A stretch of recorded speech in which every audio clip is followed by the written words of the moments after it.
Assalamualaikum warahmatullahi wabarakatuh. Innal hamdalillah nahmaduhu ta'ala wa nasta'inuhu wa nastaghfiruh wa na'udzu billahi min shururi anfusina wa min sayyiati a'malina. May yahdihillahu fala mudilla lahu wa may yudlil fala hadiya lahu. Asyhadu an la ilaha illallah wahdahu la syarika lahu. وأشهد أن محمدا عبده ورسوله لا نبي بعده صلوات ربي وسلامه على نبينا محمد وعلى آله وصحبه وسلم تسليما كثيرا وبعد. Ma'asyiral muslimin ibadallah, kembali kita membaca Ushul Tsalatsah yang ditulis oleh Syekh Al-Imam Al-Mujaddid Muhammad bin Abdul Wahhab At-Tamimi An-Nazifi rahimahullah ta'ala. Dan kita masih pada risalah yang ditulis oleh beliau berkaitan dengan jenis-jenis peribadatan yang diperintahkan Allah Subhanahu wa taala untuk kita melakukannya, beserta dalil-dalil atas setiap jenis ibadah tersebut. Dan Syekh Al-Imam rahimahullah taala menukilkan ucapan Ibnu Katsir rahimahullah taala tentang tafsir ayat Al-Qur'anul Karim. Tatkala Allah berfirman, Ya ayuhan nasu u'budu rabbakum alladzi khalaqakum walladzina min qablikum la'allakum tattaqun. Wahai manusia, sembahlah Allah Subhanahu wa taala Rabb kalian yang telah menciptakan kalian dan orang-orang sebelum kalian agar kalian menjadi hamba-hamba Allah yang bertakwa. Dari ayat ini kata Ibnu Katsir rahimahullah yang dinukilkan oleh Syekh Muhammad At-Tamimi bahwa al-khaliqu li hadzal asya' wal mustahaqqu lil ibadah. Al-khaliq, pencipta yang Allah sebutkan di ayat ini, khalaqakum, yang telah menciptakan kalian, maka dialah yang berhak untuk diibadahi. Demikian. Maka jenis-jenis peribadatan tersebut diantaranya adalah seperti Islam, iman, dan ihsan. Nanti akan ada penjelasan.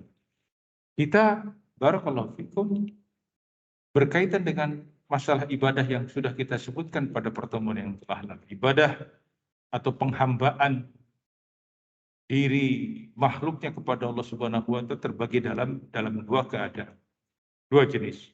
Ibadah yang sifatnya, penghambaan yang sifatnya secara umum, bahwa setiap makhluk pada dasarnya adalah hamba-hamba Allah, baik itu kafir maupun mukmin, semuanya tunduk kepada Allah Subhanahu wa taala. Tidak ada satupun yang tidak menjadi hamba Allah, karena Allah lah yang menciptakannya, yang menciptakan kesemuanya. Semuanya tunduk, patuh dengan ketetapan Allah Subhanahu wa taala. Bahkan termasuk tumbuh-tumbuhan, ya. Kita lihat para petani sudah sedemikian rupa dengan bibit unggul, hasil penelitian yang luar biasa, bioteknologi, disemaikan di tempat yang sudah sedemikian dipersiapkan, ya, dipupuk, semuanya sudah siap, ditanam dalam waktu yang sama ditanam. Ada yang tumbuh, ada yang enggak, ya enggak? Iya. Kalau kata ini enggak tumbuh, ya tidak tumbuh. Sampai hari kiamat tidak bakalan tumbuh. Yang ini tuh. Yang ini berbuah manis, yang ini berbuah manis. Saya masuk karena senang makan durian gitu. Jadi ikut grup forum durian. Ternyata keluar saya nanam 100 pohon musangking. Wah, ternyata yang ini bagus. Kok yang ini enggak? Berbuahnya kayak gimana gitu, keras. Subhanallah. Di lahan yang sama, dengan perlakuan yang sama, dengan pupuk yang sama, dengan pemeliharaan yang sama, dan dengan orang yang memiliki keahlian untuk memelihara sama. Kan? Menunjukkan bahwa kita tidak punya kuasa. Makanya disinilah tunduk semuanya kepada Allah. Ini tumbuh, ini tidak.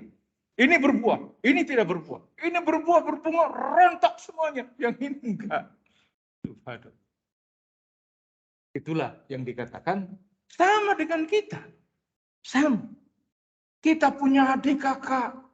Misalkan 6 orang berkeluar, 6 orang bersaudara. Ternyata dari satu yang rahim yang sama. Ya kan, dari seorang bapak yang sama ternyata beda-beda. Yang ini kulitnya hitam, yang ini putih, yang ini keriting, yang ini tidak, yang ini demikian. Ada ya. Inilah merupakan ketundukan, bentuk ketundukan, bentuk pengabdian secara umum, muslimnya ataupun kafir. Jangankan itu yang berbeda hari, berbeda waktu, yang kembar saja beda. Ini kembar istilahnya beridentik, sampai susah membedakan. Lihat, ada karakter-karakter yang justru menunjukkan ini si fulan dan ini si alan. Dia akhirnya pengalaman juga nih, bicara itu pengalaman. Saya orang dagang, subhanallah. Ada 2 orang kembar yang beli saya itu. Yang satu adik ini nggak mau disebut adiknya. Yang itu, yang satunya nggak mau disebut. Karena ngapain saya waktunya lahirnya sama, hanya beda menit saja. Nggak mau disebut adiknya, dan ini nggak mau disebut yang satunya lagi gitu, kembarannya. Makanya seperti itu. Subhanallah. Iya. Wataknya beda. Saya perhatikan kan, bukan saya sedang mempelajari ilmu watak. Tapi yang ini begini. Kalau yang satunya nih ya, datang, uangnya. Nggak mau. Tapi yang satunya, ini kembalian segini. Beda, subhanallah. Satu waktu lahir. Karena ketundukan, nggak bisa dianya untuk biar bersikap, saya ingin seperti, nggak bisa. Karena memang itulah ketundukan kepada Allah Subhanahu wa Ta'ala. Inilah penghambaan secara umum. Yang kata Syekh Al-Fauzan rahimahullah ta'ala, ibadatun amatun li jami'il khalq. Penghambaan secara umum atas setiap makhluk. Jika demikian, hendaknya ini pelajaran sebagai orang tua, sebagai anggota masyarakat, sebagai katakan kita harus mengetahui tentang keadaan-keadaan seperti itulah manusia. Makanya hikmahnya adalah kita saling mengenal, ya, untuk saling mengenal, karena kita diciptakan dalam keadaan bersuku-suku dan berbangsa-bangsa, dita'aruf untuk saling mengenal. Dan nanti yang paling bagus di antara kita adalah orang yang paling bertakwa kepada Allah Subhanahu wa ta'ala. Inna akramakum indallahi atqakum. Dan yang kedua, dan inilah yang dikatakan penghambaan khusus. Ya. Penghambaan yang sifatnya ubudiyah khasah bil mu'minin. Ya, penghambaan secara khusus dari orang-orang yang beriman. Inilah hakikat dari ibadah, hakikat dari penghambaan. Ini yang seharusnya kita cari. Dan kita harus mengetahui hakikat seperti ini agar kita tidak menjadi orang yang jemawa, agar kita tidak menjadi orang yang sombong, orang yang takabur karena kita misalkan keturunan dari orang-orang tertentu. Yang kalau kita terluka darahnya bukan merah, biru. Darah biru, ya kan? Beda. Mau privilege. Ada penghususan. Silahkan Anda pilih. Mau menjadi hamba siapa? Hamba Allah, itulah kedudukan yang paling tinggi. Kalau tidak menjadi hamba Allah, na'udzubillah, bisa jadi menjadi hamba dunia. Hamba pakaian, hamba kedudukan, hamba prestis. Yang semuanya banyak dicari oleh manusia. Dikejar. Bagaimana dia justru untuk menjadi hamba-hamba tersebut. Makanya Rasulullah SAW mencela, Ta'isa abdul dinar, Ta'isa abdul dirham, Ta'isa abdul khamisah. Sungguh hina, jelek, celaka. Hamba-hambanya dinar. Identik dengan uang emas. Dirham. Dinar itu uang perak ya. Dirham. Atau dirham uang perak. Nah, barangkali kebalik-balik. Ya, saya nggak terlalu mungkin. Juga hambanya pakaian. Hambanya para brand-brand yang mungkin orang berbangga-bangga dengannya. Maka ma'asyarul muslimin ibadallah. Yang seperti ini banyak dikejar manusia yang mereka tidak tahu bahwa Allah berkehendak pada hamba-hambanya yang dicintainya apabila mereka sudah mencapai kedudukan seperti itu. Dan inilah yang dimaukan oleh Nabi kita Muhammad Sallallahu Alaihi Wasallam. Beliau sholat sampai bengkak, sampai demikian lamanya. Kata Aisyah, istri yang mendapati suaminya dalam keadaan beribadah seperti demikian bagus dan indahnya. Jangan tanya bagusnya tentang ibadah malam Nabi kita alaihissalam. Ditanya oleh, ya Rasulullah, bukankah engkau adalah orang yang ghufirallahu ma taqaddama wa ma ta'akhkhar? Allah ampuni dosa yang awal dan yang akhir. Yang akan datang dan yang sudah dan yang akan itu sudah Allah ampuni. Kenapa? Engkau masih mengejar seperti ini, masih sholat dan ibadah dan lain sebagainya. Apa jawabannya? Afalam takunu abdan? Apakah aku tidak boleh untuk menjadi hamba yang bersyukur? Menjadi hamba Allah. Ini yang dimaukan oleh dakwah Islam. Agar masing-masing kita menyadari sebenarnya kedudukan yang paling tinggi yang harus kita kejar adalah sebagai budaknya Allah. Begitu. Sebagai budaknya Allah. Itulah kedudukan yang tinggi. Karena budaknya Allah itulah yang menjadikan Allah bangga dengannya. Bangga kepada penduduk langit. Lihat. Apa yang Allah Subhanahu wa Ta'ala katakan kepada penduduk langit ketika manusia dalam keadaan berdebu, dalam keadaan berpakaiannya lusuh di padang Arafah. Allah banggakan mereka. Lihat hamba-hambaku kepada penduduk langit. Mereka dalam keadaan butuh berhajat kepadaku. Makanya doa yang dikabulkan ya, pada masa haji itu adalah doa Arafah. Dan itulah merupakan puncaknya. Kenapa di situ? Karena disitulah saat manusia benar-benar berhajat menunjukkan bahwa dirinya dalam keadaan lemah. Dirinya dalam keadaan butuh. Berhajat kepada Allah. Dirinya dalam keadaan sama dengan makhluk yang lainnya. Berpakaian putih. Tidak ada pakaian-pakaian yang lainnya. Tidak ada kemewahan-kemewahan. Yang selama ini branded yang dipakainya. Bermerek itu dan sebagainya harganya mahal. Mehong. Kan gitu. Kata. Ada. Ya kan? Antum hanya berpakaian 2 lembar. 2 lembar tok. Tidak ada yang gambar 8. Lepas semua. Ini pakaian itu. Yang dibelitkan dan yang hamparkan apa yang disampirkan di pundak kita. Itulah masyarakat muslimin ibadah. Yang membuat Allah bangga. Sehingga seorang yang sudah melaksanakan ibadah seperti itu haji, yang sudah wukuf di Arafah, itu nggak bakalan ada harusnya gitu kan, berbangga-bangga tentang diri. Saya sudah haji, mahal. Saya sudah begini dan begini. Saya dikawal dan lain sebagainya.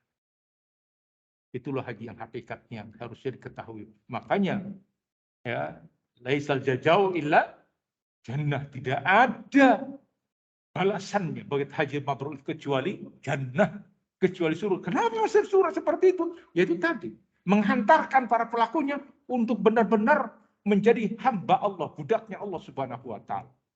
Tidak peduli lagi dengan pandangan manusia. Orang mau nganggap atau tidak, orang mau memuliakannya atau tidak, tidak peduli. Karena yang dituju adalah penghambaan diri kepada Allah Subhanahu wa taala. Inilah yang dikatakan ibadatun khosoh buat orang-orang yang beriman. Yang itu tidak akan dicapai oleh orang-orang di luar Islam. Abadan abidin tidak akan bisa dicapai. Kenapa? Ini khusus. Al-khawas, kekhususan dari Allah Subhanahu wa taala untuk hamba-hamba yang dicintai. Makanya Allah sebutkan, wa ibadur rahman alladzina yamsuna 'alal ardi hauna. Hamba-hamba Allah Subhanahu wa taala yang Maha Rahman. Allah sebutkan ibad. Inna ibadi laisa laka 'alaihim sultan. Sesungguhnya terhadap hambaku ini, ya Allah begitu bangga. Ini bicara kepada iblis syaitan yang berupaya untuk menggelincirkan hamba-hambanya. Maka Allah nafikan. Inna ibadi, sesungguhnya untuk hambaku yang khusus tadi, yang sudah sampai pada puncak yang tadi itu. Laisa laka alaihim sultan. Engkau wahai iblis tidak akan memiliki kemampuan untuk menggelincirkan mereka. Karena apa? Bagaimana mungkin? Makanya lihat terhadap Umar ibn Khattab yang kita sebutkan bukan nabi. Bukan pula orang-orang yang misalkan para yang disebutnya para aulia. Ini nak manusia biasa Umar ibn Khattab. Yang kata Rasulullah SAW, jika lewat Umar bin Khattab di satu jalan, maka syaitan tidak akan berani melewati jalan tersebut. Nyari jalan lain, melipir. Bagaimana orang yang seperti ini akan digoda, digelincirkan, disesatkan, kalau dia sendiri tidak berani? Apakah kita bisa mencapai? Bisa selama persyaratannya terpenuhi. Sebagaimana yang terjadi pada Umar bin Khattab. Dia memang susah mencapainya. Bukan susah. Terjadi pada manusia-manusia setelahnya. Dengan catatan itu tadi. Akidahnya benar. Tauhidnya benar. Pemahaman terhadap agama ini benar. Pembelanya kepada agama ini benar-benar dia menundukkan dirinya kepada Allah Subhanahu wa taala. Punya kepentingan apa Umar bin Khattab dengan dunia? Padahal dunia sudah dibukakan kepadanya. Menjadi pemimpin. Sekian belas tahun. Memimpin manusia. Apakah beliau mendapatkan keuntungan-keuntungan duniawi? Lah, tidak. Tidak ada pun satu orang yang memiliki kekuatan di hadapan Umar bin Khattab, beliau kan pasti lemah di hadapan. Dan tidak ada satupun orang yang lemah secara sosial. Orang lemah melainkan kuat di hadapan Umar bin Khattab. Begitu pemimpin. Sehingga orang tidak berani. Orang yang seperti ini adalah masyarakat muslimin ibadah Allah. Dambaan kita semuanya untuk hadir di tengah-tengah kita. Memberikan bimbingan. Memberikan teladan untuk kita semuanya. Sebagai hamba Allah. Dan ini mungkin hanya sekedar sebuah utopia. Sesuatu yang apa mungkin terjadi. Allah alam. Ya. Kalau buat kita berupaya sedapat mungkin. Ya. Tarik menarik ini demikian kuat untuk kita. Apakah kita menjadi hamba Allah atau menjadi hamba dunia? Kita tarik menarik. Demikianlah masyaallah muslimin ibadah. Juga waqala syaitan, dan berkata syaitan sebagaimana Allah sebutkan dalam surat Al-Hijr tentang bagaimana syaitan akan menggelincirkan dan menyesatkan anak-anak Adam. Illa ibadaka minhumul mukhlasin, kecuali hamba-hamba engkau yang diidhofahkan kepada Allah, hamba-hambaku. Masjidullah, begitu kan? Masjidnya Allah. Kalau Sebuah tempat, bait, dinisbatkan ke rumah kan umum. Bait, al-bait, rumah. Tapi ketika diidhofahkan, disandarkan kepada Allah, maka kedudukannya jadi berbeda. Baitullah. Ya kan? Inilah masalah muslimin ibadallah. Syaitan sendiri ketika mendapati hamba ini adalah benar-benar hamba Allah, maka mereka tidak memiliki kemampuan. Illa ibadah minhumul mukhlasin, kecuali hamba-hamba engkau yang ikhlas. Inilah kalau dikatakan rahasia buat siapapun, termasuk kita semuanya, ingin lepas dari jeratan syaitan, maka kita harus menjadi hamba Allah yang mukhlishina lahuddin. Ini syaitan sendiri menyampaikan, inilah yang terjadi. Hanya saja kita semuanya berat untuk melakukan kesemuanya itu, untuk menapaki satu jalannya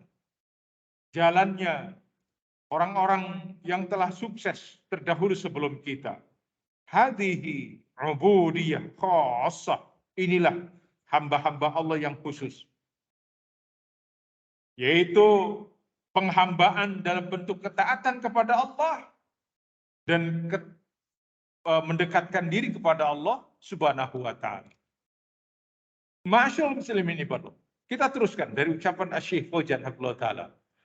Wal ibadatu hiya syara'. Wal ibadatu fi syar'i ikhtilaful ulama fi ta'rifiha. Adapun makna ibadah secara syariat telah terjadi perselisihan di antara para ulama dalam hal pendefinisiannya, dalam hal dalam ta'rifnya atau pengertiannya.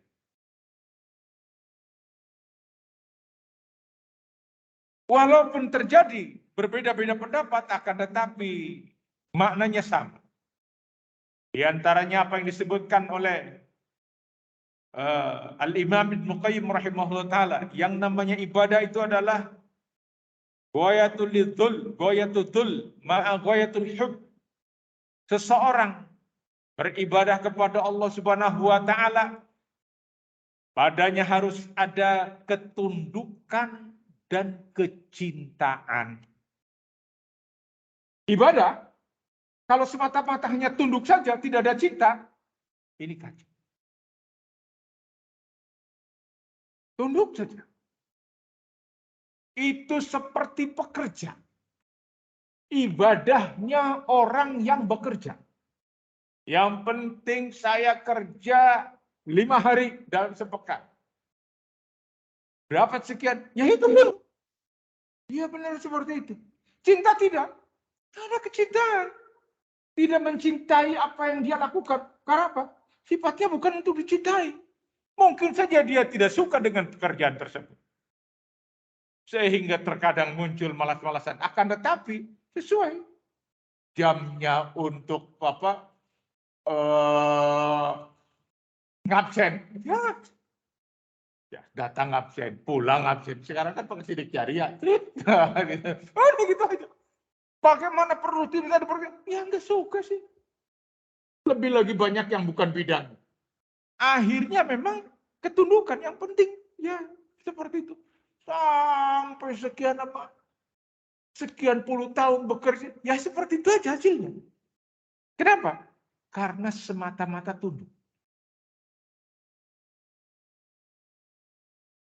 Maka ketundukan adalah merupakan sebuah keutamaan. Luar biasa dia tunduk. Akan tetapi harus diiringi kata Al-Imam Ibnu Qayyim rahimahullah, ma'a ghayatul hub, dengan rasa cinta. Ketika ketundukan diiringi dengan rasa cinta akan semakin sempurna. Dia melakukannya, maka dia tumbuh rasa cinta. Cinta dalam ibadah. Tahu keutamaan sholat malam. Maka walaupun dia berupaya untuk melakukannya, jika tidak dilakukan dengan rasa cinta, maka banyak hal yang terjadi. Ya.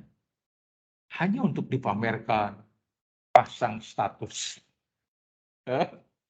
Alhamdulillah, bisa bermunajat status di jam 2 malam. Oh, maksudnya biar orang tahu. Ya enggak? Ya, kenapa? Dasarnya bukan untuk mendapatkan ridho Allah, kecintaan dari Allah, tapi kecintaan dari manusia. Nah, tapi ketika seseorang datang melakukan dengan rasa cinta, maka dia seperti ingin mendapatkan kecintaan dari Allah Subhanahu wa taala. Orang yang senang, orang yang suka dengan pekerjaan tersebut, suka dengan amalan tersebut, dan suka kepada yang telah memberikan perintah-perintah untuk melakukan. Datang waktu ibadah. Maka ini berbeda. Ada orang-orang yang memang cinta kepada Allah Subhanahu wa taala, cinta kepada syiar dari agama ini, cinta kepada hal-hal yang sifatnya memang agama ini butuh keberadaan. Maka kepada orang-orang yang seperti ini, dia giat karena cinta. Kalau saya melakukannya, maka Islam akan semakin tersampaikan kepada umat. Ada kecintaan seperti itu. Allah semakin dimuliakan dan disucikan. Maka dia berdakwah kepada umat, dia menyampaikan kepada umat dengan penuh rasa tanggung jawab, sebab memiliki semangat yang kuat agar hal ini terwujudkan. Banyak dilakukan oleh kaum muslim, orang-orang yang beriman dalam perkara ini. Maka ma'asyiral muslimin ibadallah, beribadah harus dengan dua hal tadi. Salah satunya tidak bisa. Salah satunya saja yang terwujud karena ketundukan saja, ya, itu tidak akan sempurna. Atau sebaliknya cinta saja. Cinta. Saya benar-benar karena rasa cinta ke semuanya itu dalam hal kecintaan kita kepada Allah Subhanahu wa taala, sampai banyak jalan dilakukan dengan alasan cinta kepada Allah. Amal-amal yang dianggap mendatangkan kecintaan kepada Allah Subhanahu wa taala dilakukan menurut pendapatnya, menurut anggapannya. Sehingga kata para ulama, kalau ibadah itu semata-mata hanya berdasarkan kecintaan saja, akan mengantarkan kita menjadi seorang sufi. Menjadi sufi. Sufi itu cinta. Kenapa? Karena saya cinta kepada Allah Subhanahu wa taala. Yang dijadikan tokoh sandarannya adalah Rabi'ah al-Adawiyah. Rabi'ah al-Adawiyah membawa air atau membawa sesuatu di tangan berupa api. Bahkan dalam doa, dalam riwayat lain dia berdoa kepada ya Allah, sekiranya aku ini beribadah karena takut ke dalam neraka-Mu, ya Allah masukkanlah aku ke dalam neraka-Mu. Sekiranya aku bila ini semata-mata untuk mendapatkan surga-Mu, maka jangankah masukkan aku ke dalam surga. Karena aku melakukan semuanya karena cinta kepadamu ya Allah. Hebat. Padahal salah. Rasulullah SAW mengajarkan, membimbing, dan sebaik bimbingan adalah bimbingan Nabi kita Muhammad SAW. Para sahabat bertanya, dan pertanyaan para sahabat senantiasa di atas ilmu, di atas bimbingan. Ya Rasulullah, amalan apa yang menjauhkan aku dari neraka dan memasukkan aku dalam surga? Ada hadis seperti itu kan? Ada. Mereka bertanya kepada Nabi, ya Rasul, amalan apa yang akan menjauhkan aku dari neraka dan memasukkan aku dalam surga? Cerdas ini pertanyaan. Menunjukkan fikihnya para sahabat, pemahamannya para sahabat, hasil didikan dari Nabi kita Muhammad SAW, bahwa beribadah boleh minta surga. Dan boleh meminta perlindungan dari neraka. Ada doanya tidak? Ada, diajarkan. Allahumma inni as'aluka ridhaka wal jannah. Wa'udzubika minas sakhatika wan nar. Atau Allahumma inni as'alukal jannah. Wa'udzubika minan nar. Ini doa-doa yang diajarkan. Maka dalam riwayat-riwayat yang saya barang siapa yang berdoa meminta perlindungan kepada Allah dari neraka jahanam, ini saya jahanam akan meminta kepada Allah, ya Allah, jangan dimasukkan dia ke dalam jahanam. Barang siapa yang meminta kepada Allah akan dimasukkan surga, maka surga pun memohon kepada Allah, masukkanlah fulan ke dalam surga. Lihat, kesempatan yang seperti ini diajarkan oleh Nabi kita alaihissalam. Bukan berarti kita tidak dzul dan tidak cinta. Justru kita melakukannya kesemuanya itu. Sebagai bentuk kecintaan kita kepada Allah Subhanahu wa taala, maka kita mengikuti bimbingan nabinya. Qul in kuntum tuhibbunallaha fattabi'uni yuhibbukumullahu wa yaghfir lakum dzunubakum. Qul, katakanlah, in kuntum tuhibbunallah, jika benar-benar engkau cinta kepada Allah, jujur kecintaanmu kepada Allah, fattabi'uni. Maka kata Nabi, ikuti aku. Ikuti Rasul. Yuhibbukumullah. Niscaya kamu akan mendapatkan kecintaan dari Allah. Cinta kepada Allah, teriak-teriak ngaku cinta, kami cinta kepada Allah, tapi amalannya diametral bertentangan dengan amalan Nabi. Itu namanya cinta gombal, tidak mengikuti Nabi. Ya? Gombal, tidak mengikuti Nabi. Cinta gombal namanya. Allah perintahkan suruh ikut kepada Nabi-Nya, malah dikatakan, oh, ini kami punya bimbingan, kami punya arahan, kami punya petunjuk, kami punya demikian dan demikian. Loh, ini dari Rasul, iya betul dari Rasul, tapi kami mengikuti fulan wa alam. Oh begitu, cinta kepada Allah gombal. Cinta kepada Allah adalah mengikuti Nabi. Karena Allah Subhanahu wa taala menyatakan seperti bentuk kecintaanmu kepadaku, kata Allah Subhanahu wa taala, adalah pengikutanmu kepada Nabi. Semakin engkau mengikuti Nabi, maka semakin menunjukkan besarnya cinta kepada Allah, dan Allah mencintai orang yang melakukan itu. Hanya saja terkadang yang seperti ini tidak disampaikan di tengah-tengah umat. Ayat ini yang seharusnya dipopulerkan, ini tidak serba seakan-akan tidak ada ayat ini. Lupa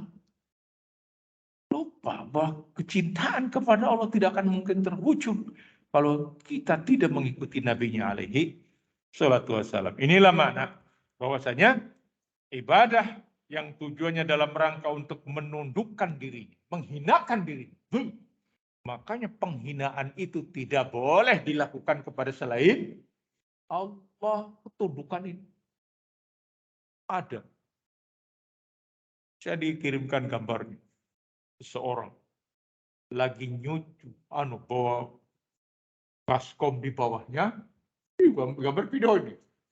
Baskom, didatangkan ibunya. Mending ibunya, ini ibu ketua partai. Ya nggak tahu saya mana, ya kan? Cuci tangan kakinya, diminum. Ini sebagai bentuk penghinaan kita kepada seorang ibu. Kenapa? Al-jannah tahta aqdami umar. Surga itu ada di bawah telapak kaki. Jadi harus kita cuci agar kita. Iya, dari mana bimbingan seperti itu? Kadang-kala itu tadi kita sering sinkretisme agama. Ini kan budaya yang bagus, kearifan lokal. Orang mencuci telapak kaki ibunya untuk kemudian diminum sebagai bentuk kemuliaan. Salah. Sikap yang berlebihan seperti itu. Apa di zaman Rasulullah SAW tidak ada para sahabat yang punya ibu? Ya. Bahkan ada yang mereka yang justru mencintai ibunya luar biasa. Nah, siapa? Dikatakan tabi'in yang paling utama, Abdullah tabi'in.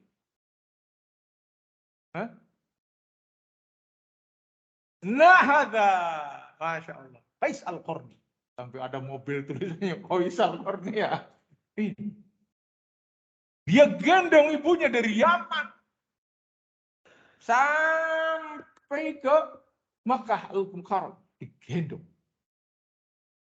Dalam Allah alam, saya pernah baca beberapa tulisan tentang kisah ini, seperti yang disebutkan dalam apa? Yakni biografinya gitu kan, biografi. Sini dia itu adalah orang yang paling berbakti kepada ibu. Minta, pokoknya senantiasa diberikan pada ibu. Apa yang ibunya mau itu senantiasa dipenuhi. sampai ada keinginan ibunya untuk minta haji. Ya kan padahal ibunya itu dalam kondisi apa disabilitas, ya. Nah, apa tuh disabilitas? Ya, tanpa daksa lah kalau orang kita, ya, nggak bisa jalan.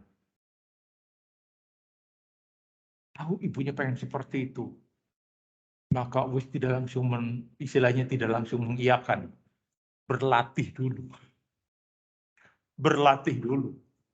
Yang dia punya, dia kan ada apa kambing atau onta, terus dia bawa naik ke bukit, turun lagi, terus digendong seperti itu untuk latihan. Kan lama setelah dia yakin cukup dan datang musim haji, maka ibunya itu digendong dari negeri Yaman. Nah, di Yaman Saudi itu sekarang aja jauh, ya. Bayangkan zaman dulu kok belum ada kendaraan. Demikianlah masyaallah muslimin. Itu banyak saya lihat teman-teman saya yang pernah belajar Yaman itu kalau sudah datang musim haji, ikut para apa kafilah yang memang nomad datang ikut biar masuknya walaupun tanpa resmi gitu kan. Yang penting bisa masuk kota Saudi. Setelah itu ya jalan ke Mekah untuk musim haji. Ada yang seperti yang sekarang sih mungkin backpacker ya, haji backpacker. Demikian atau di bulan Ramadan, banyak orang-orang yang di Yaman itu terutama dari negeri-negeri Eritrea, Shinkit, ya, apa Ethiopia, itu orang-orang yang cerdas hafalan Al-Quran. Mereka itu kalau di bulan Ramadan sering diminta jadi imam di masjid-masjid di Saudi, banyak itu kan di wilayah-wilayah Saudi Selatan apa banyak masjid kayak kita di sini. Nah untuk jadi imam yang 30 juz, katakan itu mereka, Masya Allah. Sejak kecil sudah hafal Al-Quran, walaupun sekian bulan tidak dimurojaah, tapi menjelang Ramadan, sudah hafal, sudah keluar kayak air. Itulah kecerdasan mereka luar biasa. Beda sama kita ini ya kalau nggak murojaah ya barleng. Mereka luar biasa, ya luar biasa begitu kan. Itu memang ada bangsa-bangsa seperti makanya diantaranya adalah penulis kitab Adwa'ul Bayan, ya, Adwa'ul Bayan. Siapa? Muhammad Syekh Al-Imam Asy-Shinqiti, ya, Asy-Shinqiti itu tafsir Adwa'ul Bayan, ya. Nah, sejaman dengan yakni Syekh Al-Albani, sejaman dengan Syekh bin Baz. Itu luar biasa. Makanya kitab tafsirnya itu diakui begitu kan. Cerdas, cerdas. Sampai kata Syekh Mukbil itu nggak ada tandingnya nih orang dalam urusan perpustakaan benar-benar. Nggak kayak yang dianggap orang-orang paling cerdas sekarang, enggak. Itu beda. Makanya beliau punya kitab, nulis kitab. Ya, nulis tafsir. Dan tafsir diakui. Nah, Allah alam. Inilah ma'asyil muslimin kepada Allah. Ibadah kembali kepada apa yang sedang kita bicarakan bahwa pentingnya kita beribadah itu dengan memenuhi dua perangkat tadi. Ya, adzul dan hul. Wa minhum man yaqul, kata Syekh Fauzan. Di antara mereka ada pula yang menyatakan tentang definisi ibadah. Ibadah itu hiya ma amara bihi syar'an, yang namanya ibadah itu apa yang diperintahkan oleh syariat. Ada pula yang menyatakan, dan ini kata Syekh Fauzan, ada yang mendefinisikan tentang makna ibadah yang sifatnya jami'u al-mani', yang mencakup secara keseluruhan dan juga sangat mendalam makna. Sebagaimana didefinisikan oleh Syekhul Islam Ibnu Taimiyah, yang pengertian ibadah menurut beliau ismun jami'un likulli ma yuhibbuhu Allah wa yarda. Atau ismun jami'un likulli ma yuhibbuhullah minal aqwal wal a'mal zahiran wa batinan. Kata beliau, yang namanya ibadah, satu nama yang mencakup atas setiap apa-apa yang dicintai oleh Allah Subhanahu wa taala. Dalam riwayat yang lain, dan diridhoi. Itu ibadah. Apa-apa saja yang dicintai oleh Allah dan diridhoinya, itu adalah ibadah. Apakah berupa ucapan ataupun perbuatan? Apakah amalan yang sifatnya dinampakkan atau yang tersembunyi? Itu namanya ibadah. Kalau amalan itu dicinta dan diridhoi Allah, maka berupa perbuatan ataupun berupa ucapan, maka itu ibadah. Tapi amalan itu tidak diridhoi Allah, bahkan amalan yang dibenci oleh Allah, walaupun baca bismillahnya, mau melakukannya itu ratusan kali bismillah, bismillah, bismillah. Bukan ibadah. Bukan ibadah. Walaupun saya banyak pakai bismillah. Nyolong sendal pakai bismillah. Bismillah. Allahnya tidak ridho. Dia tidak cinta. Bukan ibadah. Walaupun pakai bismillah. Allah tidak ridho harta ini ya didapatkannya dengan cara-cara yang culas yang tidak benar. Walaupun untuk bangun masjid. Tapi kan saya sudah bangun masjid. Iya, tapi kamu mendapatkannya dengan cara-cara yang tidak Allah ridhoi dan tidak Allah cintai. Bukan ibadah. Perlu kita untuk mendalami makna ibadah. Syekhul Islam punya kitab khusus. Namanya Al-Ubudiyah. Nggak tahu apakah pernah ada yang membahasnya atau tidak. Sangat bagus sekali. Walaupun saya sendiri tidak sanggup untuk menyampaikannya. Karena ya kelemahan ilmu dari saya tentang malah perkara ini. Harus belajar kembali. Wallahu a'lam bishawab. Insya Allah kita lanjutkan pada pertemuan yang akan datang. Mohon maaf jika ada yang kurang berkenan. Wassallallahu ala nabiyina Muhammadin wa ala alihi wasallam tasliman katsira wa akhiru da'wana alhamdulillahi rabbil alamin. Subhanakallah bihamdika asyhadu an la ilaha illa anta astaghfiruka wa atubu ilaik. Assalamualaikum warahmatullahi wabarakatuh.